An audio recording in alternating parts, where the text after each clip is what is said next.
आपके पास है ये क्वेश्चन कि एक तार से पहले वर्ग बनाया गया है, फिर उसी तार से वृत्त बनाया गया है। ये तो वर्ग का क्षेत्रफल जो है 484 सेंटीमीटर स्क्वायर है, तो वृत्त का क्षेत्रफल ज्ञात कीजिए। अब सिंपली आप बताओ पहले इस क्वेश्चन को कैसे करोगे, कमेंट में बताओ। कमेंट में सिंपली मैं आपको यहाँ पर एक प्रोसेस बताता हूँ, जैसे आप इसको बहुत ही अच्छे से क्वेश्चन करोगे। ये मतलब बढ़िया सा प्रोसेस है जिससे आप समझोगे क्वेश्चन।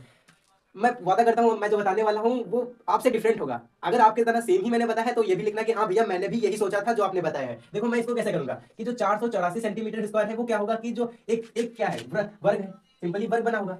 इसकी अगर मैं भुजा ए मान लूं तो ये भी ए होगा, मतलब वर्ग है तो सारी ए होंगी। तो इसका जो क्षेत्रफल होगा क्या होगा, ए स्क्वायर बराबर 484 होगा ना।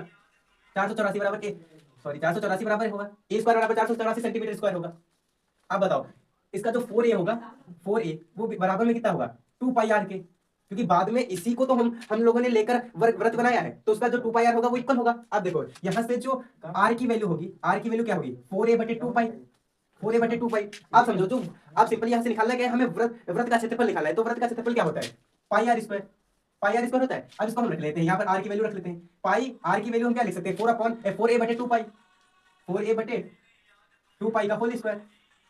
अब ये क्या निकल जाएगा, देखो पाई बटे 4 से 4 अगर हम काट ले तो यहाँ पर क्या आएगा, 2a। सिंपली 2a/पाई, तो मतलब क्या हो जाएगा, 4a² बटे pi square, sorry pi square.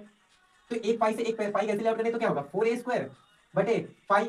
अब सिंपली बताओ ए स्क्वायर की वैल्यू हमें पता है, ए स्क्वायर की वैल्यू कितनी है, 484। तो 4 × 484, 4 × 484। पाई की वैल्यू हम लोग जानते हैं 22/7 होता है, तो 22/7 लिखेंगे तो 22 नीचे रहेगा, 7 ऊपर चला जाएगा। सिंपली अब क्या करोगे, इसको 11 से काटोगे तो यहाँ पर 2 आएगा, और इसको 11 से काटोगे, 11 चक्कू 44, 11 फिर 11 चक्कू 44। अब सिंपली इसको 4 से 2 से काटोगे, ये यहाँ आएगा ये 2, और फिर कितना होगा 44 गुणे 7 दूनी 14, 44 गुणे 14 कितना होता है, 14 चक्कू 56 के 86 लगे 5, 14 चक्कू 56, 56 और 6 61।